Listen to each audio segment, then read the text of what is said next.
Почитуван министер, почитувани пратеници, да се обидам да ја образложам потребата од тоа собранието да го прифати овој амандман, исто како што наведов кога беше на дневен ред барањето да се обезбедат средства за кружниот тек во Кочани и катната гаража е едно од ветувањата кои што се дадени на кочанчани, исто така избрано за приоритетен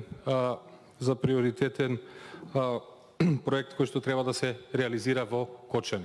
Да дојдете во Кочани и да најдете место за паркирање, да знаете дека е исклучително тешко. Со само 231 регистрирано место за паркирање во центарот на градот, ќе видите дека во центарот на Кочани има без малку да речем сообраќајен хаос каде што граѓаните не можат да се снајдат каде да ги паркираат своите возила. Сето тоа резултира со зголемен број на казни за непрописно паркирање. Во Кочани цената на паркингот изнесува 10 денари, од каде 9 денари одат за општината, 1 денар од тие за комуналното јавно предпријатие. Поставувањето на блокатор чини 700 денари и се поголем број наши сограѓани се соочени со тој предизвик да и биде поставен блокатор на нивното возило.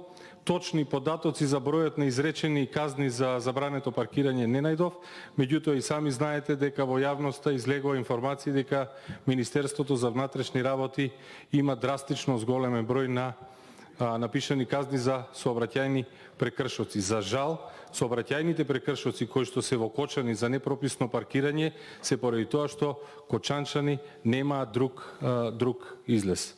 Поради тоа и поради целта на ребалансот на овој буџет со кој што рековте дека настојувате да се обезбеди одржливост на економијата и економските оператори, сметам дека е добро еден дел од парите да се пренасочат во изградба на ваков објект на крајот на криста, да тие ќе завршат кај работниците, ќе завршат кај луѓето, кај економските оператори, а кочанчани ќе добијат шанса и прилика каде да паркираат. Ви благодарам.